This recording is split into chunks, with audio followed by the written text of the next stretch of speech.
자, 그래서 오늘 이제 그러니까 우리가 이 여러분들이 관심 있을 갑작스러운 파산의 내용이 무엇인가가 궁금할 텐데, 지금 갑작스러운 파산이 왜 제가 이렇게 진단을 하느냐 하는 것은, 여러분들은 이건 이제 그러니까 제가 지난 방송에서 그런 표현 했잖아요. 우리가 어떤 충격을 받을 때 known unknowns shock이라는 게 있잖아요.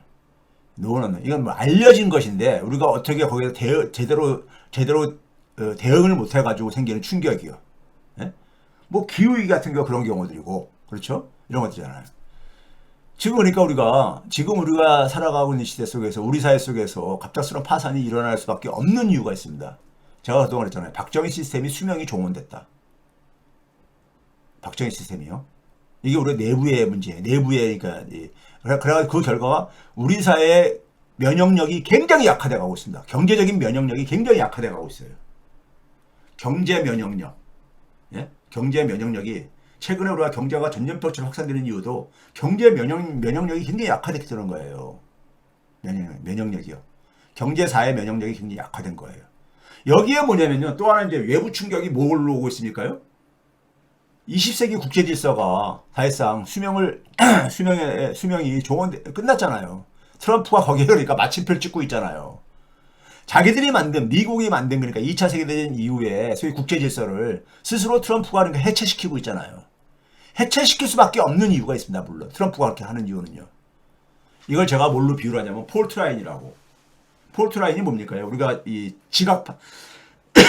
지진이 일어날 때 보게 되면은 제가 뭐 그쪽에 전문가가 아니지만은 지각판이 있다잖아요. 판들이 그러니까 다른 판들이 서로가 뭐 교차하는 곳에서 이게 그러니까는 충돌할 때 그 속에서 이제 우리가 지진 같은 게 이런 게 일어나고 그러잖아요. 예? 그러니까 박정희 시스템도 그러니까 이게 수명이 이제 끝나갔고 수명이 다 했고 20세기 국제 질서도 지금 그러니까 수명이 다 한 게 지금 우리 눈으로 확인되어 있잖아요. 우리 눈에 들어올 정도면은 이미 그러니까는 거의 그러니까는 임박했다는 겁니다. 임박했다는 거예요. 전문가들은 이거를 그러니까 이 수명이 끝나가고 있다는 것을 미리부터 좀 이렇게 보이기 시작하죠. 미리부터 보이기 시작해.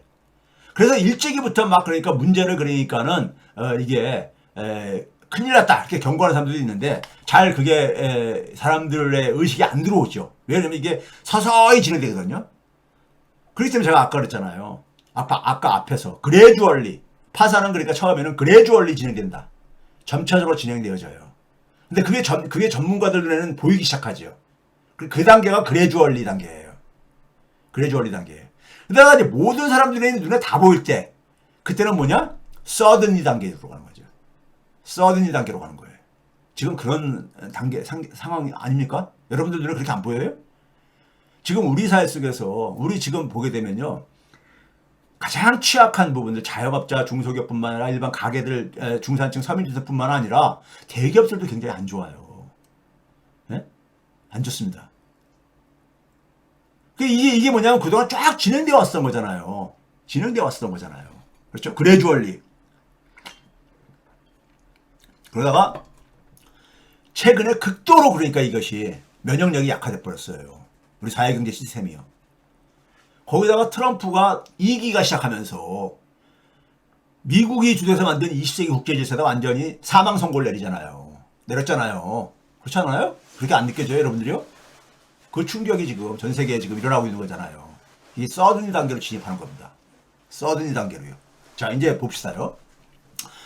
미국의 트럼프가 왜 이런 짓을 하고 있느냐 하는 것을 저는 이것을 역사학자이기 때문에 시스템을 가지고 이렇게 조망을 할 수가 있어요. 미국이란 나라는요, 왼쪽을 먼저 봐보세요. 맨 위에요. 미국은 자원 다소비 경제입니다. 자원을 많이 써가지고 경제에서 비교 우위를 장악했던 나라예요. 여러분들 미국이 자원이 얼마나 풍부한 나라냐면요.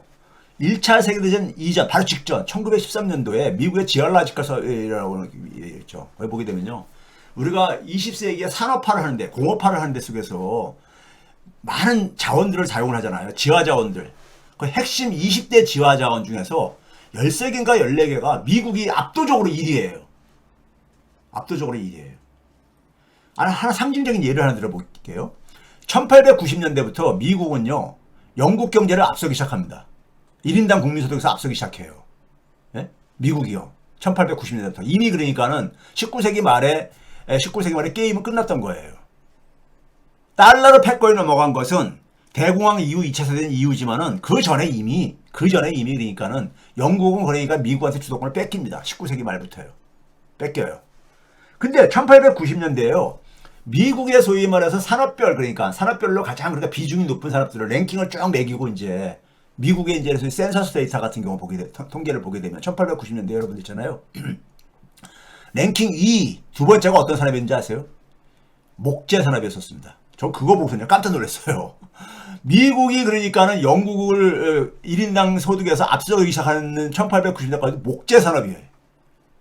목재 산업이요. 목재 산업. 그건 여러분들 미국을 여행해 본 사람들은 잘 아실 거예요.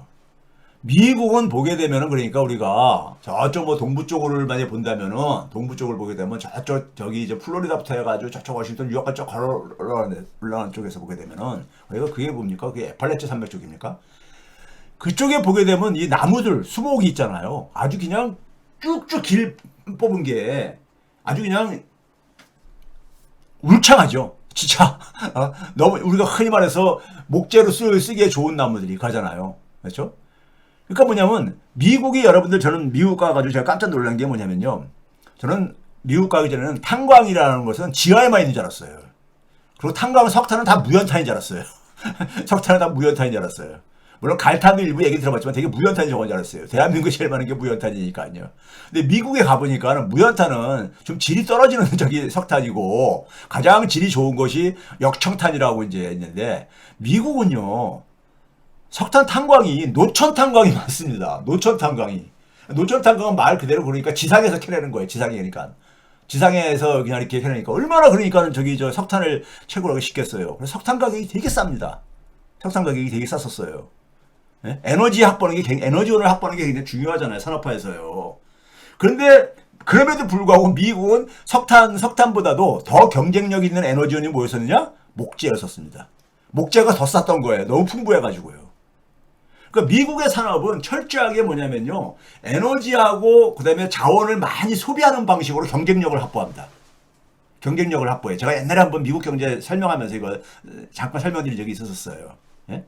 그 상황 속에서 에너지를 많이 써가지고 영국에 대해서 그러니까는 영국이나 유럽보다도 경쟁력을 확보하게 됩니다. 경쟁력을 확보하게 돼요. 예? 미국은 땅덩어리 넓은 이유도 있지만요. 미국은 자동차도 6기통을 이렇게 저기 큰 대형을 쓸 수 있는 이유가 에너지, 석유가 풍부해가지고요. 그 다음에 우리가 2차 세계대전 전까지는요. 2차 세계대전 전까지는 각 국가들이 산업화하는 데 속에서 가장 중요한 게 자원 확보인데 자원을 되게 국내 자원을 이용을 했었습니다. 요즘은 우리가 대표적으로 석유 같은 경우 보게 되면 중동에서 수입해 쓰고 막 이러잖아요. 근데 국제적인 무역을 통해서 자원을 거래하는 것은요. 2차 세계대전 이후에 본격화되어집니다. 왜 그렇습니까요? 운송 비용의 부담 때문이었습니다. 그래서 이게 국내에 있는 자원을 그러니까 많이 활용하는 경우에 활용을 할 수밖에 없었어요. 되게 전쟁을 통해서 되게 우리가 운송수단에 혁명이 일어나잖아요. 선박, 비행기 막 이런 데 기술이 발전하고 그러잖아요. 2차 세계대전 이후에 소위 말해서 그러니까는 해외 자원을 우리가 해외 자원의 중요성이 그러니까는 이게 부상되어지게 됩니다. 네? 자, 그러다 보니까는 1차 세계대전 이전까지는 미국은 압도적으로 그러니까 뭐냐면 자원을 그러니까 많이 소비하는 방식으로 산업화를 그러니까 진행을 해요. 그거를 경쟁력을 확보합니다. 경쟁력을 확보해요. 그러면서 뭐냐면은 그렇게 하면서 소위 말해서 이 백인 중심으로 보게 되면은 이민 사회다 보니까는 노동력이 부족할 게 아닙니까? 노동 전략적인 소위 말해서 소위 노동력을 많이 안 사용하는 방식으로 기술 혁신이 진행될 수밖에 없지요. 이 자원을 많이 결합시켜 가지고요. 그게 소위 말해서 미국 제조업의 폭발적인 그러니까는 성장으로 일어나는 게 될 겁니다. 미국 제조업에 그러니까는 미국 제조업의 이 경쟁력은 대단했었습니다. 20세기 전반에 대단했었어요. 예? 자, 그 속에서 그러니까 1인당 생산성이 굉장히 높게 진행되다 보니까 1인당 소득이 빨리 증가하죠. 1인당 소득이 빨리 증가할 게 아닙니까? 예? 노동력이 부족한 것도 있고 그러다 보니까 상대적으로 또 농업은 그러니까 우리가 유럽이라든가 오래 살아왔던 지역들은 되게 땅이 부족하잖아요. 인구가 지금 자연적으로 증가하면서 토지가 부족하잖아요. 근데 미국이라는 나라는 땅이 그러니까는 토지가 아니 널려 있는 나라니까요. 거기 인디언을 다 이렇게 몰아내고서는 그러니까는 토지의 압박도 없었던 거예요. 그러니까 농업하고의 그러니까 경쟁 사람들이 선택할 때 노동자들이 도시에서 공장 노동자로 생활을 선택할 것인가 아니면 그러니까 농업을 자기 땅을 개척을 해가지고 농사를 지을 것인가 했을 때 농사를 해서 땅을 쉽게 확보할 수 있으니까는 많은 사람들이 그러니까 농업으로 이제 간단 말이에요. 그러려면 도시에 필요한 노동력을 확보하려면 그 사람 거기에 농업에 가는 것보다 더 많은 소득을 보장을 해줘야 됐던 거예요. 그래서 굉장히 1인당 소득이 빨리 증가합니다. 미국이요. 그 결과로 내수 주도의 경제가 되지죠. 미국은 20세기 초까지 완전히 내수 중심에 섰습니다. 수출을 차지하는 비중은 굉장히 작았어요. 내수 주도에 있어서 소비 주도 경제지요. 오늘날까지도 그러니까 미국은 70% 가까운 게 내수가 가계 소비가 지금 결정을 할 정도로 이건 선진 국가에서도 어느 나라도 없는 규모잖아요. 이렇게 가다가 미국에서 그러니까 미국이 압도적인 그러니까 제조업의 이 생산성 이 소위 말해서 경쟁력이 2차 세계대전 이후에 50년대 60년대를 지나면서 소위 말해서 후발 국가들 일본이라든가 독일의 전신인 서독한테 추격을 받기 시작하죠. 기술 격차가 많이 축소가 되어지고 그러면서 뭐냐면은 인건비가 훨씬 더 싼 일본이나 유럽이 미국 제품에 대해서 더 경제적인 우위를 갖잖아요. 그러면서 미국에서 일어난 건 70년대부터 제조업에서 자본이 그러니까 떠납니다. 수익성이 떨어지니까. 수익성이 떨어지잖아요. 그러면서 간 게 뭐냐? 금융 쪽으로 가게 되죠. 그게 바로 우리가 흔히 얘기하는 금융화입니다. 금융화예요. 금융화죠. 80년대에 그게 폭발적으로 이제 레이건 같은 경우는 이기 시작하면서 미국을 그러니까 되게 그러니까 투자 도시로 만들겠다. 이 금융 경제로 완전 이제 변신시켰다 이거죠. 금융화가 진전된다는 건 뭡니까? 이거 가계부채 폭발과 동의어입니다. 왜 그렇습니까, 여러분들? 은행이 성장한다는 얘기는 뭐예요? 은행은 그래서 자기 돈을 가지고 돈놀이 하는 게 아니라 남의 돈을 가지고 돈놀이 하는 거잖아요. 예를 들면 고객의 예금을 받아가지고 그거 돈놀이 하는 거잖아요. 은행이 성장한다는 얘기는 뭐예요? 대출을 많이 해야 되는 거잖아요. 대출을 많이 한다는 얘기는 누군가는 그러니까 그거 가지고 대출을 받았다는 얘기인 거니까 부채죠, 그러면. 대출을 받은 사람은요. 부채가 폭발적으로 증가하는 거죠. 은행 금융자본이 그러니까는 빠르게 성장한다는 얘기는 그 사회의 채무화가 굉장히 빠르게 증가된다는 얘기인 겁니다. 그래서 1984년만 해도 가계부채가 49%뿐이 안 됐습니다. GDP 대비해서요. 근데 금융이 터지기 직전에 100%까지 가죠. 100%까지 가죠. 그 결과가 서브프라임 모기지 사태였잖아요. 그 금융위기를 진정시키기 위해서 어떻게 했습니까요? 은행들과 금융산업계를 구제하기 위해서 연준에서 돈 찍고 정부는 그러니까 연방정부는 국채를 발행을 해가지고 수습을 했잖아요. 그 과정에서 정부의 채무가 폭발적으로 증가하죠. 정부 채무가 폭발적으로 증가했잖아요. 그러니까 금융위기 직전에 한 3%도 안 됐던 것이 GDP 대비 2012년경에 그러니까 100%를 돌파하게 되죠. 100%를 돌파하게 됩니다. GDP 대비요. 미국에 그러니까 우리가 이 정부 채무가요. 그렇잖아요. 그러다가 한 10년 지나면서 뭐가 진행됐습니까? 코로나 팬데믹이 일어나잖아요. 코로나 팬데믹에서도 마찬가지로 정부 채무가 2차 폭발하죠. 2019년 코로나 직전인 2019년에 106% 정도였었는데 이게 2020년 한때는 126%까지 올라갔다가 조금 이제 진정이 돼가지고 한 122%가 현재도 작년 말까지 122%죠. 그러니까 정부 채무가 그렇게 폭발적으로 증가한 거예요. 금융화되어지고 코로나 팬데믹이 일어나면서. 근데 이 두 가지가 다 뭐냐 저는 뭐를 보냐면요. 사회경제 시스템이 탈구요. 탈구는 폴라니가 사회경제를 분석하면서 쓴 용어인데 탈구요. 디스로케이션. 그러니까 자리를 그러니까 이탈하는 거죠. 자리를 이탈해가지고 생기는 문제죠. 이게 뭐냐면은 소위 말해서 금융위기는 왜 생겼습니까요? 소위 말해서 실물경제에서 그러니까는 새로운 가치를 만들어내기보다는 소위 카지노 자본주의로 이렇게 변신한 게 아닙니까? 코로나 팬데믹은 왜 일어났어요? 자연재난이잖아요. 전 세계에서 가장 그러니까 자원을 많이 쓰는 나라가 어느 나라예요? 미국입니다. 미국이에요. 그 두 가지로 사회 경제가 그러니까 정상제도에서 이탈을 하면서 나온 결과가 뭐냐면 정부 채무의 폭발적인 증가입니다. 정부 채무의 폭발적인 증가야. 미 국채의 폭발적인 증가죠. 그리고 이 과정에서 필연적으로 뭐가 생겼느냐? 양극화가 진행되죠. 양극화가요. 양극화가 70대 중반부터 그러니까 이게 소득 분배가 악화되거든요. 양극화는 바로 민주주의 약화로 이어지게 되죠. 민주주의 약화로요. 그럼 이 상황 속에서 어떤 일이 세계에 영향을 미쳤느냐? 정부 채무가 폭발한다는 얘기는 뭐예요? 미국 정부가 연방정부가 국채를 많이 발행하는 거잖아요. 국채를 발행하는데 그거를 그러니까 저기 누가 많이 사준 겁니까? 월가라든가 이런 데서도 많이 사주지만은 미국 국내에서도 많이 사주지만은 해외에서도 많이 사줬잖아요. 해외에서 일본, 중국, 뭐 우리나라 이런 등등 나라들이 미국 국채를 많이 투자해서 사줬잖아요. 사주잖아요. 그렇죠? 사주는데 근데 이제 문제는 뭡니까? 그 사줄 돈을 어디서 확보했습니까? 이들 나라들은요.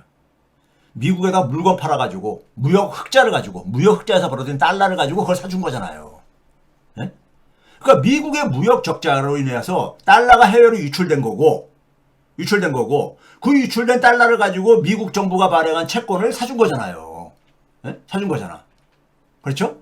그러니까 미국 채권을 사줌으로써 미국의 그러니까는 이건 여러 가지 이것이 갖고 있는 건 뭡니까요?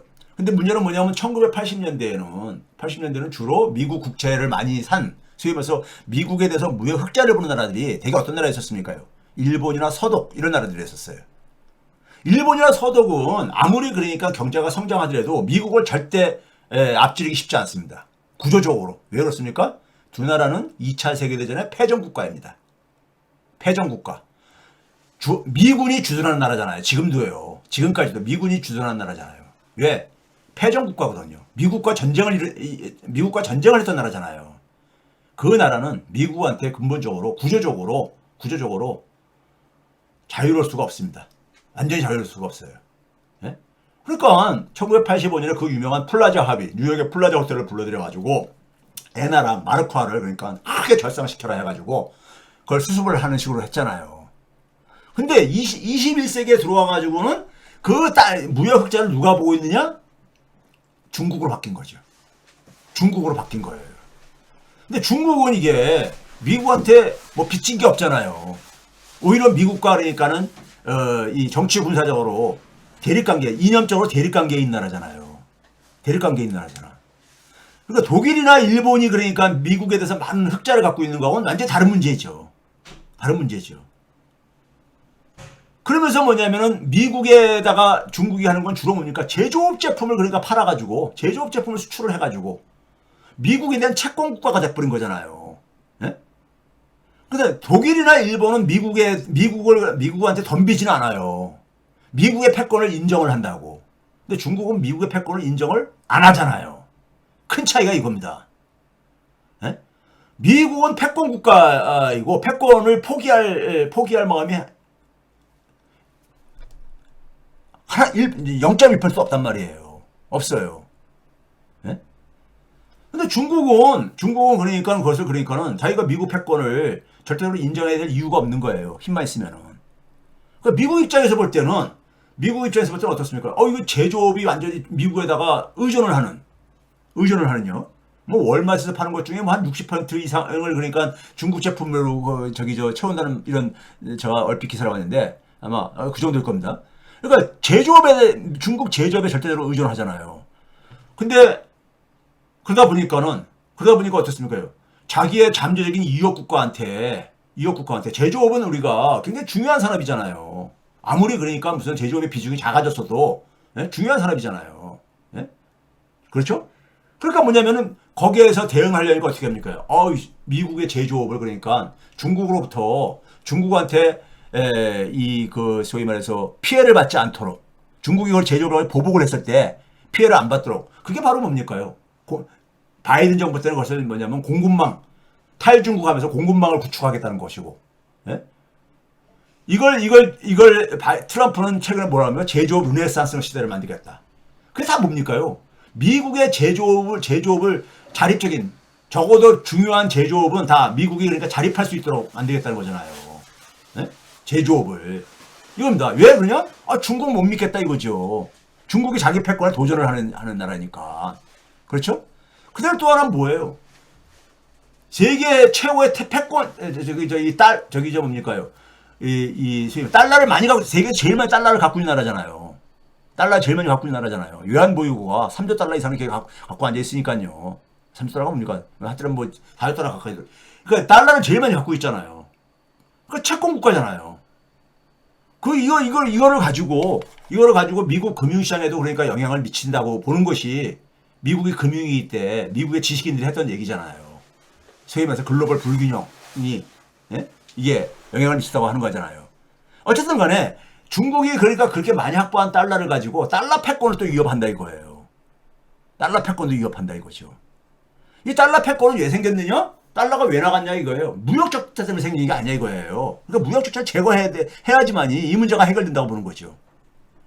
지금 트럼프가 하는 게 바로 이 문제예요. 바이든도 마찬가지고요.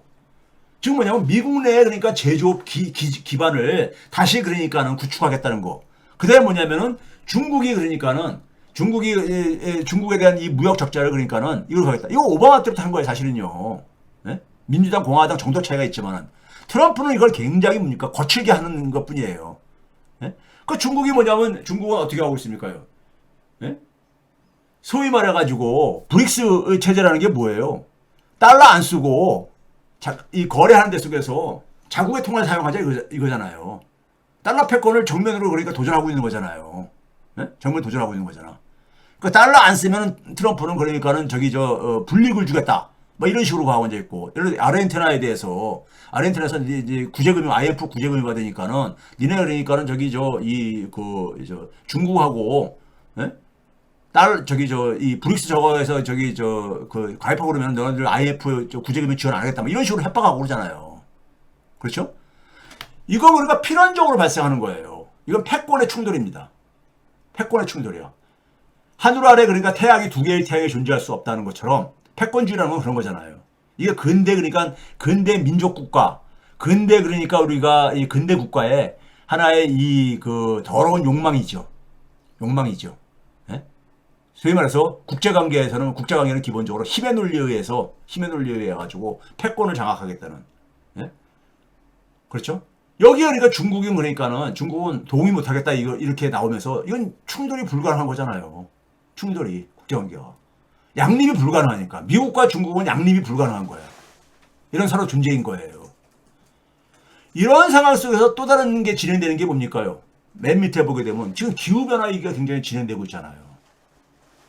기후변화를 해결하려면 국제협력이 절대적이잖아요. 이건 한국과 혼자의 노력으로 되는 게 아니잖아요. 그렇죠? 근데 이게 국제협력이 안 되니까 굉장히 파괴적으로 진행되잖아요. 갈수록이요. 파괴적으로 진행되고 있죠. 또 하나는 기술 패권 경쟁을 하고 있잖아요. 기술 패권 경쟁을요. 네? 산업의 그러니까 패권은 뭐냐면 기술 패권에 의해서 결정되는 거니까 기술 패권을 경쟁을 하고 있잖아요. 근데 기술 같은 경우는 우리가 모든 게 그렇지만은 득과 양면성을 갖고 있잖아요. 인류사에 굉장히 인간들에게 도움도 주지만은 그것이 낳는 부작용도 있잖아요.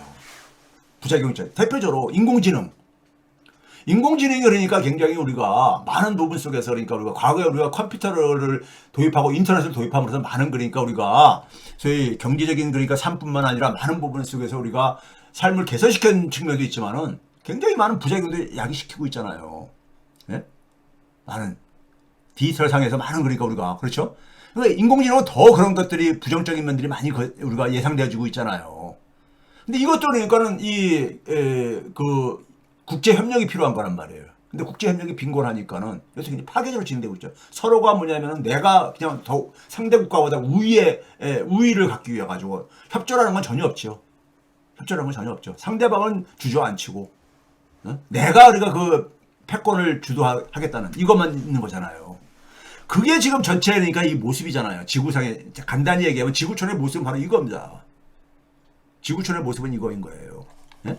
근데 이 상황 속에서 트럼프든 바이든이든 간에 하는 것이 결국 뭡니까? 20세기의 질서를 그러니까 해체해가고 있는 거잖아요. 20세기에 미국이 만든 게 바로 뭐예요? 자유무역 질서잖아요. 이걸 해체시켰잖아요. 완전히요. 해체시키잖아요. 그렇죠? 그리고 미국이 만들어 놓은 그러니까 소위 말해서 그러니까 우방 개념도 해체시켜 버렸잖아요, 완전히요. 그렇죠? 이 국제 질서가 수명이 끝났다는 거지 뭐예요, 이게요. 그렇죠? 이 두 개의 지각판이 지금 이제 그러니까는 충돌하는 문제가 대한민국에서 일어나고 있잖아요. 대한민국이 이 미중 간의 충돌에 있어서 가장 그러니까 최전선에 있는 나라잖아요. 최전선에 있는 나라잖아요. 미중 간의 충돌에 있어서. 미중 간의 충돌에 있어서 우리가 빼놓을 수 없는 게 뭡니까? 결국은 군사력의 충돌이잖아요. 네?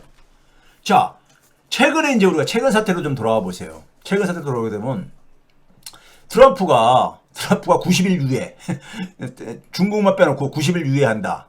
이런 걸 발표했잖아요. 네? 이런 걸 발표했잖아요. 4월 10일 날. 네? 그렇죠? 이게 뭐예요? 트럼프를 주저앉힌 거는 중국도 아니고 누구도 아니고 결국 뭡니까? 시장이 주저앉힌 거예요. 시장이 주저앉힌 거죠. 이게 이제 우리가 무슨 일이 있었습니까요? 이게 그러니까 ABC에서 이제 그러니까는 그 기자하고 인터뷰하는 상황에서 뭐라고 했냐면은 갑자기 그러니까 당장 시행한다고 4월 9일부터 시행한다고 하다가 90일 유예를 발표하는 입장 변경이 왜 생겼느냐 그러니까는 그런 말 했잖아요. 밑에 이제 나오듯이 내가 생각에 사람들이 좀 궤도에서 그러니까 벗어나고 있다 이거 그러니까요. 그 뭐냐면 뭔가 불안해하고 있다 이거야. 불안해하고 있다 이거죠. little bit UP 이런 말을 썼어요. little bit afraid. 두려워하고 있다 이거예요. 자 이러면서 이제 그러니까는 여론이 특히 뭡니까? 주시장이 막 폭락하고 막 그러면서 국채 가격이 그러니까는 그러면서 이제 그러니까는 이 시장의 변화, 이 아우성, 미국의 투자가들의 아우성 섞고 월가의 아우성 섞고 이거에 결국 트럼프가 저는 일단 그러니까 물러난 거예요. 뒷걸음질 친 거죠.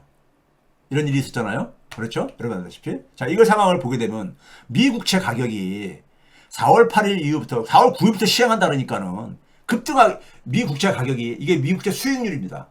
수익률이라고 국채 가격은 반대로 움직이니까요.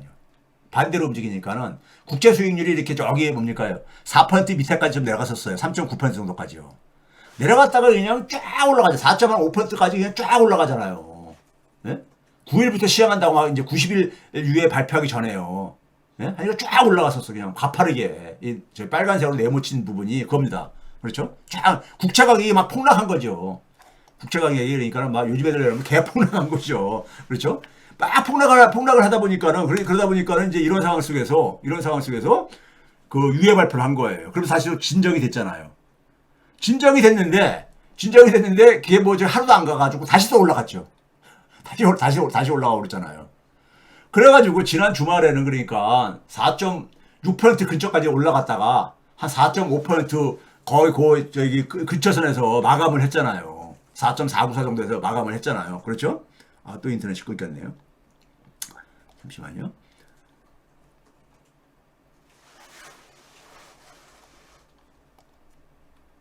자, 이렇게 이 미 국채 가격이 급락을 하면서, 그러니까 주가가 폭락한 거는 여러분들이 잘 알고 있는 거고, 미 국채 가격이 폭락하면서 미 국채 수익률이 크게 올라가면서 이렇게 생긴 일이었던 거예요. 여기서 트럼프도 그러니까는 두 손 들 수밖에 없었던 거예요. 일시적으로 했던 거네. 90일간 3개월 동안 유예를 발표를 한 거예요. 근데 여기서 트럼프가 이거 90일 유예가 여러분들 쉬운 결정 아닙니다. 결코 쉬운 결정이 아니죠. 왜 쉬운 결정이 아닙니까요?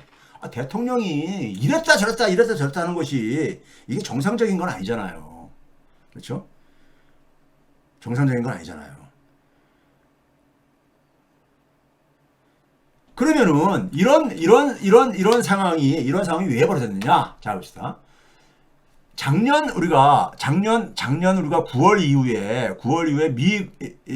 미 국채 가격 그러니까 미 국채 수익률의 흐름을 잠깐 우리가 해고할 필요가 있어요. 연준이 그러니까는 금리를 마지막으로 인상한 게 언제입니까요? 2023년 7월 달이었습니다. 7월 달이요. 그렇죠? 그래서 5.25에서 5.5까지. 거의 한 2년 전. 그러고 나서 한 1년 이상 동안 1년 이상 동안 그 금리를 계속 유지를 해왔죠. 인하도 아니고 인상도 아니고 계속 그 금리를 유지를 해왔었죠. 그렇죠? 유지를 해왔었잖아요. 그래서 작년 9월 16일, 17일, 18일부터 9월 달부터 금리를 연준이 인하하기 시작했죠.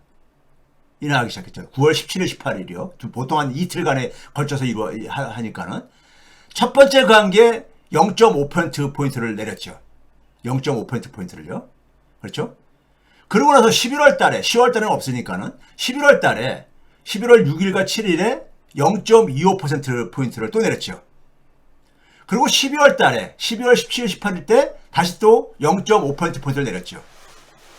세 차례 내렸죠. 세 차례를. 그래가지고 1.25%포인트를 내린 거잖아요.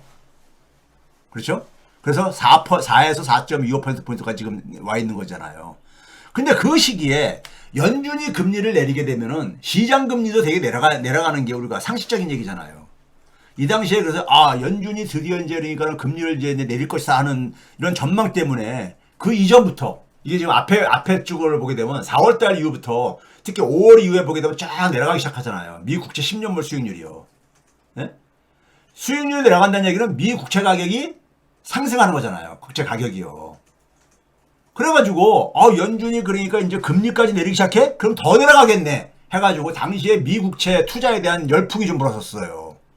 그때 미 국채 뒤늦게 투자하신 분들 굉장히 많이 손실도 보고 막 그랬을 거예요. 단기적으로는요.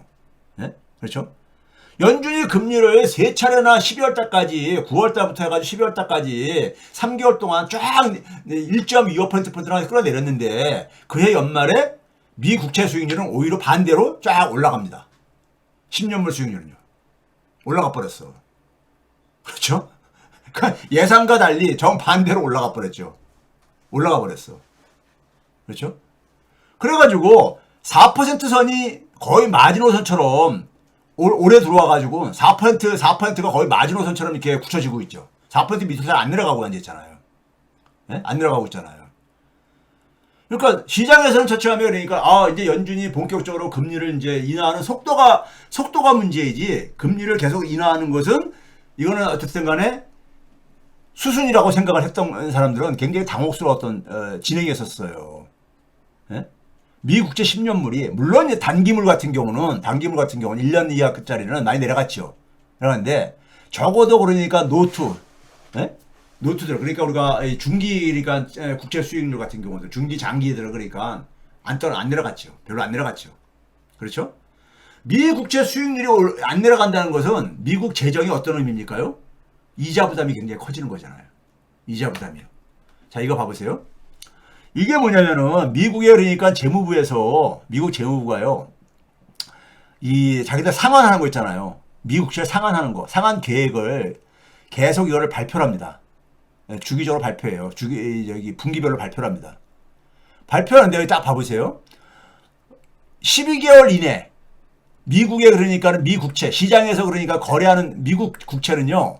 지금 한 32조 달러 넘게 이렇게 돼 있지만은 그 중에 그러니까 미국 정부들 간에 그러니까 주정부들도 서로가 이제 상호 소유하고 있는 경우가 있으니까 투자하는 경우도 있고 그러니까요. 그걸 빼면은 시장에서 거래되는 것은 4월 초 기준으로 한 28조 9천억 달러 정도 됩니다. 28조 9천억 달러 정도예요. 여기에 33%니까 한 9조 5천억 달러 정도가 9조 5천억 달러가 앞으로 그러니까 향후 1년 이내 12개월 이내에 그러니까 상환을 해야 돼요. 상환을 해야 돼요. 여러분들 일부 보도에서 올해 상환할 게 9조 2천억 달러 이런 보도를 혹시 접하신 분들이 있을 거예요. 그건 1월달 기준으로 한 거고 이거는 그러니까 4월달 기준으로 앞으로 1년 이내에 상환이 될 규모가 9조 5,400억 달러 정도 됩니다. 에? 여기는 33%라고 돼 있잖아요. 2025년 1분기에. 2분기에도 거의 32%. 그러니까 1년 이내에 9조 5천억 달러 이상을 그러니까는 이것을 상환해야 되는데 여기는 이제 물론 그러니까 상당 부분은 다시 또 이제 그러니까 국채를 발행해서 차환을 하겠죠. 차환하는데 문제는 이거를 갈 때마다 이제 이자 부담이 계속 갈 게 아닙니까? 새로 발행하려면요. 이 9조 5천억 달러를 새로 만약에 채권을 발행하면은 이자를 이제 그러니까는 줘야 될 게 아닙니까? 이자를 이제 거기다 이제 제시를 해야 될 게 아닙니까? 이자를요. 그렇죠? 그런데 네, 이거 봐보세요. 그 다음에 이게 과거에 비해서 얼마나 일단 변한 건가를 먼저 잠깐 좀 봐보세요. 팬데믹 이전에 미국은 팬데믹이 그러니까 본격적이라는 게 2016년 아니 2020년 3월 달부터 했었죠. 미국과 유럽은요. 우리나라는 2월 달부터지만요. 그렇죠? 2019년 12월 달부터 밑에 그러니까 빨간색으로 제가 이렇게 수치를 표시해 놓은 부분이요. 2019년 12월 달부터 2020년 2월 달까지 미국이 그러니까는 전체 그러니까 우리가 이 상환해야 될 규모는 한 17조 달러가 조금 안 됐었어요. 17조 달러가 안 됐었어요. 근데 지금 이게 28조 한 6천억 한 29조 달러까지 이렇게 올라간 거예요. 29조 달러까지 올라간 거예요. 근데 1년 이내에 상환해야 될 규모가 팬데믹 이전에는 5조 달러가 채 안 됐었어요. 한 4조 7천억 달러 안팎 정도 했었어요. 근데 이게 지금은 아까 봤듯이 9조 4천억 달러 이렇게까지 된 거예요. 2배 이상이 이렇게 증가한 거잖아요. 네? 2배 이상이. 1년 이내에 상환에 대한 국채가 2배 이상 증가한 거예요. 팬데믹 이전에 비해서, 직전에 비해가지고. 엄청나게 그런 거죠. 9조 달러면 여러분 어느 정도인지 아세요? 9조 달러라는 것이? 미국의 GDP가 한 7조 이렇게 되는 거니까는 거기에 가게 되면 거의 3분의 1이 넘는다는 얘기예요. 3분의 1 정도 된다는 얘기인 겁니다. 네? 자, 그런데 지난 3월 말까지 4월 3일 기준입니다. 4월 3일까지 시장에서 거래되는 게 한 29조 달러 정도 됐었는데 지난해 같은 경우는요. 얼마씩 증가한 거냐면 계산해 보면 이게 미국 상원에서 이게 자료가 미국 상원에서 발표한 겁니다. 미국 상원에서 발표했는데 하루에 442억 달러씩 증가합니다. 에? 미국이 상환해야 될 돈들이. 그러니까 3년 평균 증가율을 가정해가지고 계산하면은 앞으로 1조 달러가 증가하는데 188일, 6개월이면 1조 달러가 더 증가한다는 얘기예요. 이렇게 빠른 속도로 지금 증가하고 있어요. 빠른 속도로. 그런데 지금 올해 상한하는 것들은요, 대개 보게 되면은 여기 빌스라고 되어 있는 게 이게 단기물입니다. 단기물이 한 6조 달러. 그 다음에 중기물 2년에서 그러니까 10년물 사이에 있는 것이 한 15조 달러 정도 된 거고.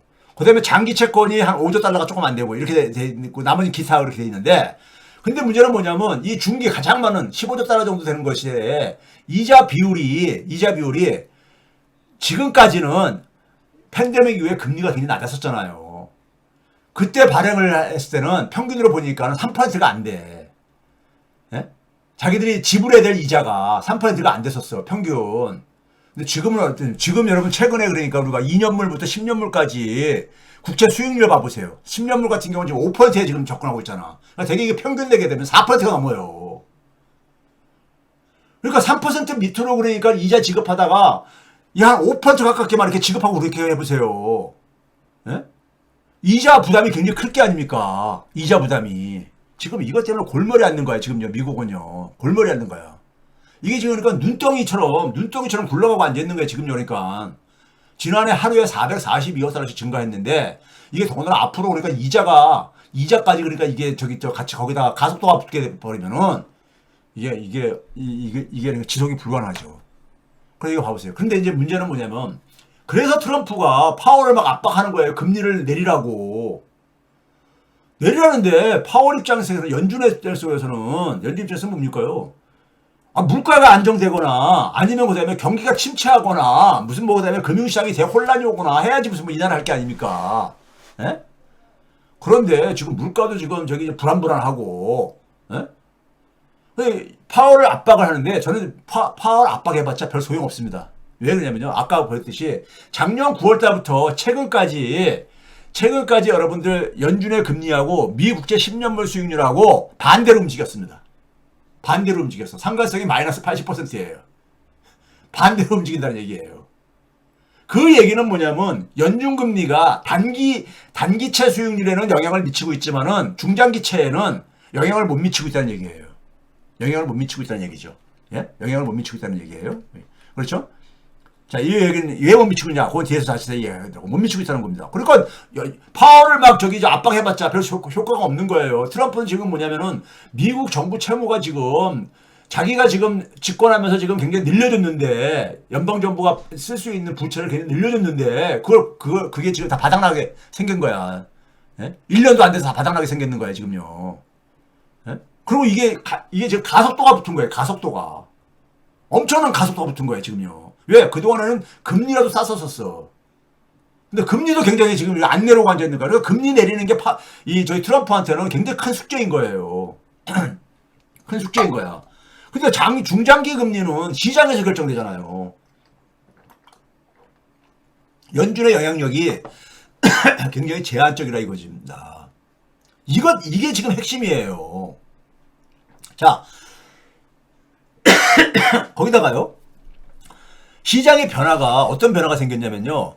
팬데믹 이전에 주로 그러니까는 민간 부분이 보유하고 있는 거. 민간 부분이 죄송합니다. 보유하고 있는 미 국채 규모의 변화를 보게 되면요. 뮤추얼 펀드들이 거의 2배 규모가 증가했어. 지난해 9월달까지 이게 민간 부분은 집계가 됐는데, 예? 공공 부분은 12월달까지 집계 됐지만은, 이게 민간 부분은 작년 9월달까지 집계 됐는데, 한 2배 정도 증가했어요. 민간 은행들도 2배 이상 증가했어요. 예? 2배 정도 증가했어요. 보험회사도 좀 증가했지만, 하여간 민간 은행들하고 펀드들이 엄청나게 그러니까 미 국채 보유를 증가했어요. 근데 미 국채 가격이 폭락하게 되면 이들이 피해를 볼 게 아닙니까? 예? 피해 보면은요. 이들은 이게 안전자산이라고 해가지고 거기다가 이제 그러니까 이 묻어두고 있는 돈인데 그게 손실을 보게 되면 어떻게 하겠습니까? 근데 주가까지 하락을 하고 있어. 주가 하락하는데 국채도 그러니까 이게 그러니까는 지금 국채를 매각을 해가지고 메꿔야 되거든요. 근데 국채까지 가격이 폭락하고 앉아있는 거야. 예? 그렇죠? 그러니까는 주가도 하락하고 일부 그러니까 해치펀드라든가 이런 그러니까 펀드들은 자금을 그러니까 돌려줘야 되고 그러는데 주가가 폭락했어요. 그럼 어떻게 해야 되겠습니까요? 예? 다른 데에서 자금을 동원해야 될 게 아닙니까? 그러니까 국채 같은 데다가 이런 안전자산에다가 이렇게 좀 배분하고 있단 말이에요. 근데 그것도 가격이 폭락해 있어. 그 손실 보면서 팔아야 될 게 아닙니까? 손실 보면서. 그러니까 월가가 아우성을 치는 거예요. 지금 뭐냐면 주가하고 국채하고 국채 가격하고 달러가 트리플로 세 개가 동시에 하락을 하고 있는 거잖아요. 최근에요. 동시에 하락하고 있는 거야. 그러니까 달러로 투자한 사람들 그러다 보니까는 일부에서 이 지금 트럼프 관세가 금융위기를 만들어낼 수 있다. 예? 금융위기를 만들어낼 수 있다. 대표적으로 이제 그러니까 우리가 레리 서머스가 약칭으로 레리 부르죠. 미국의 그러니까 트럼프 정부의 이 관세 정책에 의해 가지고 금융위기가 심각한 금융위기에 직면할 수가 있다고 이렇게 이제 예? 지난 그러니까 4월 9일 전후에 이렇게 이 상황을 보게 되면 그게 바로 이제 그걸 보여주는 거라 이거예요. 지금 사전 예고편이라 이거예요. 이런 경고를 날린 거야. 예? 경고를 날린 거예요. 그러니까요. 예? 자, 거기다가 이제 미 국채 해외 보유액이 있잖아요. 해외 보유액이 이렇게 쫙 2000년도부터 작년까지 규모입니다. 작년까지 규모예요. 금융위기 전에 한 2조 3,500억 달러 정도 했었어요. 근데 지금 8조 5천억 달러입니다. 예? 해외에서 보유하고 있는 게. 여기에 큰 손이 일본, 중국 뭐 이런 나라들이잖아요. 예?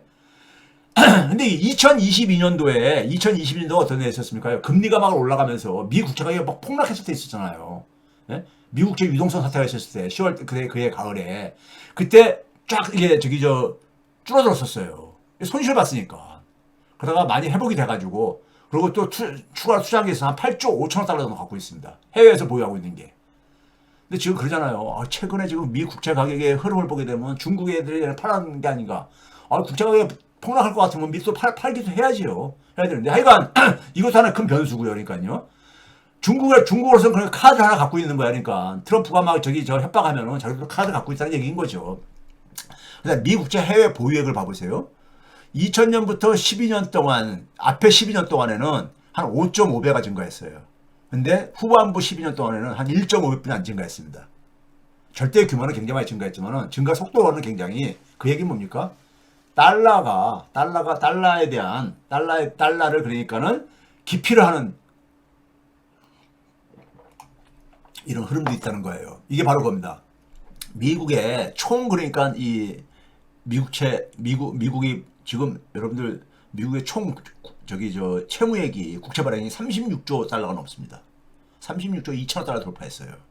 36조 2천억 달러가 이 미국 의회가 허락해준 올해 1월 달에 트럼프가 출범하면서 허락해준 건데 벌써 여기 다 도달했어요.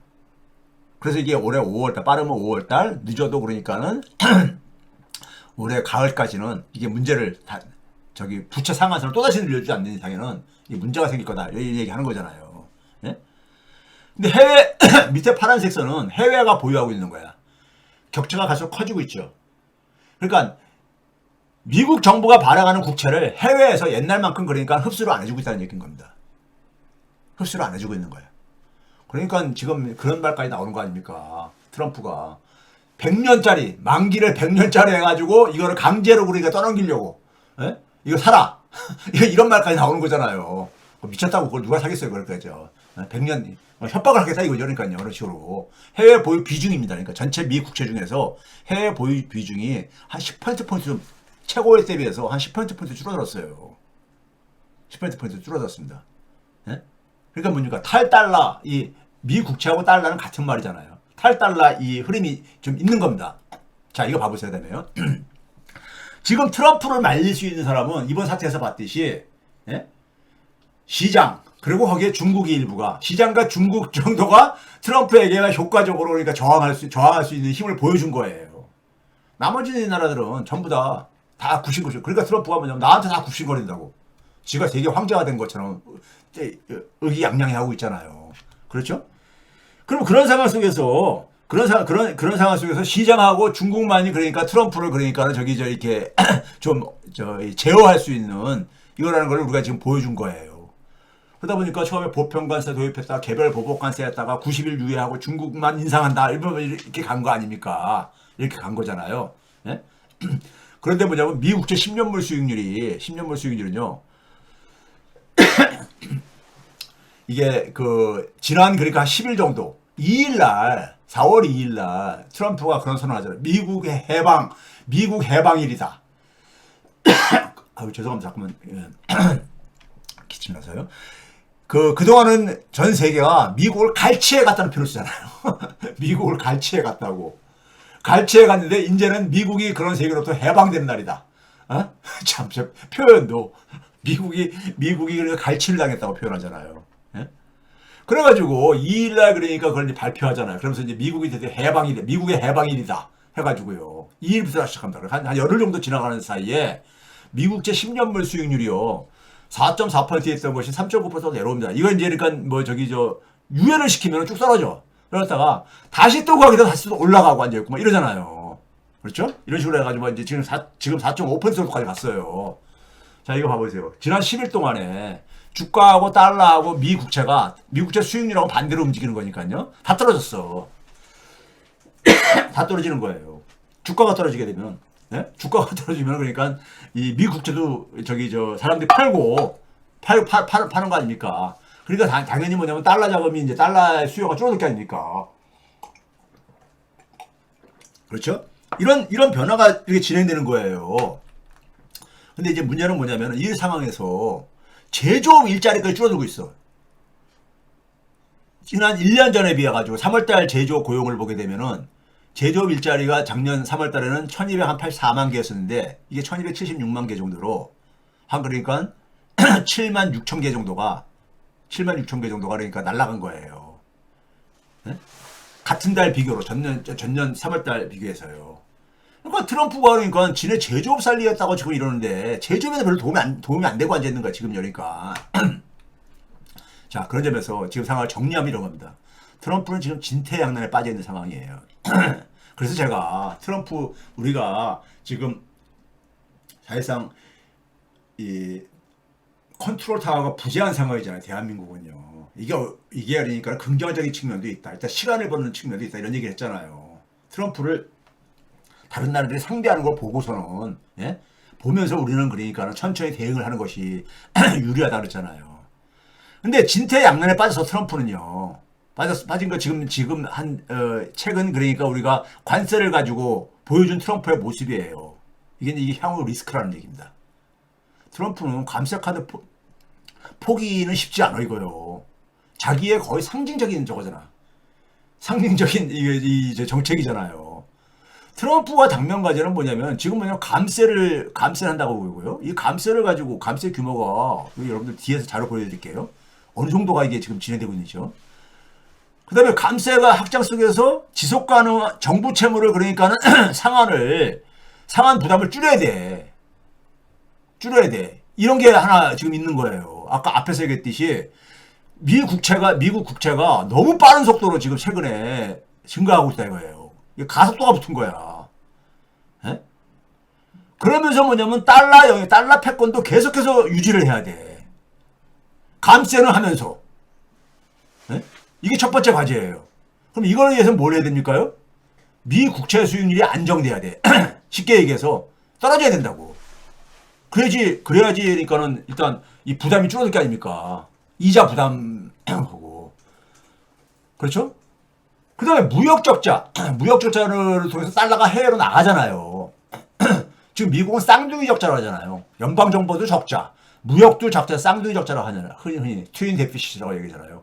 이 쌍둥이 적자 관리가 중요한 과제야. 이 두 가지를 가기 위해서는요. 달러 영향력 확보하려면은 무역 적자 축소해야 되고, 그 다음에 뭐냐면은 국채 상한을 감세를 하면서, 그러니까 감세를 한다는 얘기는 뭡니까? 정부의 수입이 줄어드는 거잖아요. 그 속에서 그러니까는 이 지출을 줄이려면은 이자부터라도 줄여야 될 게 아니야. 이자부터라도 그러니까요. 부채에 대한. 그러니까 미 국채 수익률을 안정적으로 그러니까 이게 관리가 돼야 돼. 그래서 잠깐만 금리 내리라고 하고 앉아 있는 거야. 이게 중요한 과제인 거예요. 그럼 이 속에서 90일 유예를 했을 때 트럼프는 자기 체면이 완전히 꾸겨진 거잖아요. 네? 꾸겨진 거잖아.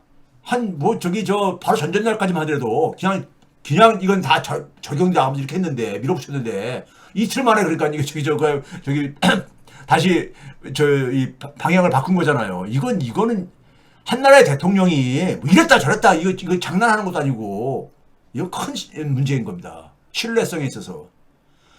그러니까 시장이 발작을 일으켰기 때문에 그런 거야. 시장이 발작을. 여론이 악화되고, 시장 발작하는 데는 바로 여론이 악화된 거죠. 같은 말이죠. 근데 상반기에 이제 한 90일이면 3개월이잖아요. 3개월. 3개월은 뭡니까요? 7월달 정도까지는, 7월달까지 지금 연준의 연준의 FOMC 회의가 몇 차례 있습니까? 5월달에 있고, 6월달에 있고, 7월달에 3차례가 지금 있거든요. 3차례가 있다고요. 그러니까 이때 그러니까는 연준이 금리 인하를 해주길 기대하는 거야, 지금요. 그래가지고 그것이 채권 수익률이 하락할 거를. 에? 그런데 앞에서 봤듯이 연준이 금리 인하한다고 해서 채권 수익률이 반드시 하락한다는 보장이 없는 거야. 첫째는요. 그러면 연준이 금리를 인하할 때 채권 수익률까지 같이 하락하려면 어떻게 되겠습니까요? 경기가 침체돼야지만이네. 경기가 상당히 안 좋게 되게 되면은 채권 수익률도 하락합니다. 연준이 금리 인하하든 안 하든 하락해요. 그래서 일부에서는 경기 침체를 유도하는 게 불가피하다는 주장이 나오는 배경이에요. 침체 유도가 불가피하다 이런 나오는 얘기인 겁니다. 자, 그러다 보니까는 그렇게 되면 어떻게 되냐? 침체가 되게 되면 주가가 폭락할 거 아닙니까? 주가가 폭락할 게 아니에요. 경기 침체 시그널이 오게 되면 월가의 주가가 폭락할 게 아닙니까? 그러면 그때 이제 어떻게 할 거냐? 연준에서 지금 이제 말을 흘리고 있죠. 패드풋이라는 게 뭐예요? 풋이라는 게 우리가 옵션에서 콜, 풋 뭐 이런 거 있잖아요. 이게 우리가 돈을 푼다는 얘기죠. 쉽게 얘기해서 연준이 그러니까는 돈을 푼다는 얘기죠. 이거 뭐 굉장히 익숙한 거 아니에요? 지난 80년대부터 계속해서 익숙한 거잖아요. 금융시장이 좀 이제 흔들리면 다시 연준이 돈 풀고 뭐 이렇게 하는 거예요. 네? 그렇죠? 그런데 문제는 뭐냐면요. 저는요 이게 이렇게 스무스하게 돌아가기 어려울 거라고 보는 거예요. 왜 그러냐? 채권 수익률은요. 더군다나 중장기 채권 수익률. 이번에 작년 9월 달부터 연준 금리하고 다른 방향으로 갔던 이유는 뭡니까요? 중장기 채권 수익률을 영향을 미치는 거는 인플레율입니다. 첫 번째는 인플레율이죠. 예? 사람들은 뭐냐면 중기적으로 장기적으로 그러니까 2년에서 한 10년까지 돈을 자기가 묶어두는 데 속에서는 내가 그러니까 인플레보다는 더 높은 수익이 보장돼야 될 게 아닙니까? 예? 그렇죠? 둘째는 뭐예요? 미국 정부가 이거 제대로 상환할 수 있을까? 이런 거잖아요. 미국 정부에 대한 신뢰지요. 이런 것들이 결정을 합니다. 이런 것들이 결정할 게 아닙니까?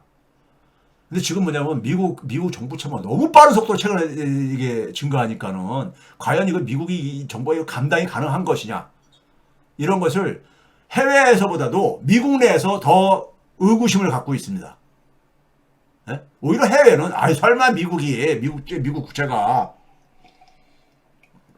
굉장히 너그럽게 보고 있어요. 시선으로요.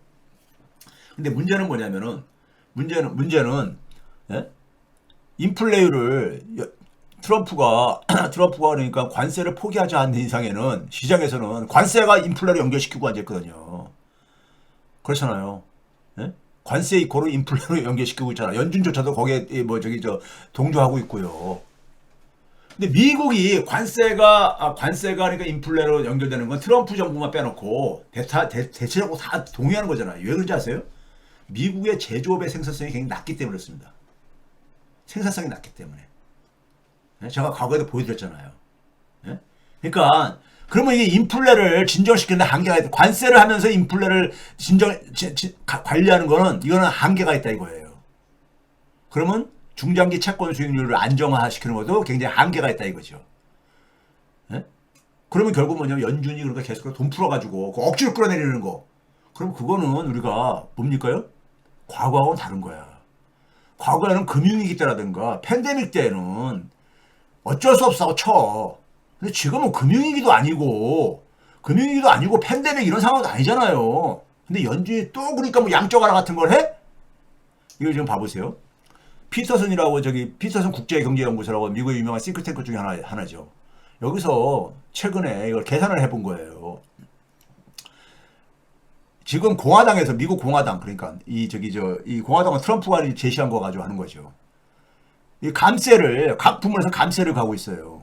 예를 들면 제가 과거에 소개한 것 중에 뭐가 있었습니까요? 팁에 대해서는 세금 면제해 주겠다. 뭐 이런 거 등등 해가지고 굉장히 많은 오버타임 페이에 대해서도 세금 부과 안 하겠다.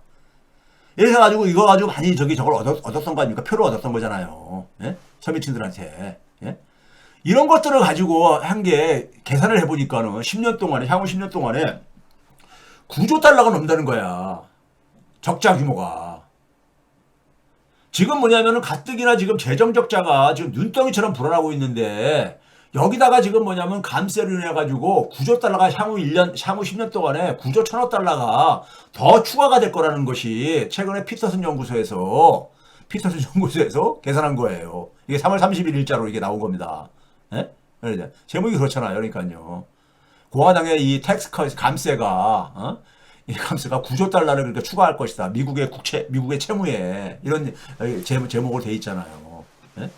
그러니까 이런 짓을 하고 앉았다고. 지금 그러니까 재정 적자가 나오면 증세를 해야 되는데 거꾸로 감세를 하니까 더 벌어진다 이거죠. 자, 그럼 여기서 이제 그러니까 이런 상황 속에서 연준에서 트럼프에다가 지금 그러니까 안테나를 맞추는 쪽에서는 대표적으로 이제 수잔 콜린스가 보스턴 연준 연준 의장을 저거죠. 뭐냐면 연준은 그러니까 이 도구를 가지고 있다 이거예요. 뭐냐? 그러니까 만약에 그러니까 시장이 유동성이 그러니까 제대로 그러니까 부족하거나 그러니까 금융이 불안정해진다면 이거죠. 금융이 불안정해지게 되면 연준은 그걸 해결할 수 있는 도구 수단을 가지고 있다 이거 이런 얘기하고 앉아 있는 거야. 예? 이런 얘기를 하는 거예요. 그러니까요. 그러니까 제가 얘기했듯이 연준은 그걸 또 돈 찍어가지고 또 이제 그러니까는 소방수 역할을 해줄 수 있다 이거예요. 근데 문제는 금융위기나 코로나도 아닌데 지금 또 그러니까 연준이 돈 찍어가지고 이게 무슨 미친 짓이냐고요. 이건 비정상이죠. 비정상이죠. 그러면은 문제는 뭐냐면은 미국 정부의 그러니까는 국채는 진짜 이거는 이제 통제 범위 밖으로 완전히 벗어나 버리는 겁니다. 통제 범위 밖으로요. 예? 한 나라가 그러니까는 이 어떤 결정적인 이런 비정상적인 조치가 이루어질 때 급격하게 그러니까 쇠퇴를 합니다. 아까 봤듯이 미국 제조업의 노동 생산성은 2010년경에 그러니까 거의 정점을 찍고요. 그 다음부터 쭉 지난 10년 넘게 하락해 오고 있습니다. 하락해 오고 있어. 노동 생산성이요. 제조업의 노동 생산성. 이게 제가 그랬잖아요. 19세기 말과 20세기 초에 그러니까 고관세 시대 때는 미국 제조업의 생산성이 막 올라갈 때 있었어요. 영국보다도 높고. 그러니까 그 당시에는 관세를 해더라도 충격이 그랬는데 지금은요. 생산성이 떨어지기 때문에 관세를 하게 되면은 그대로 다 이게 인플레 반영이 될 수밖에 없어요. 인플레.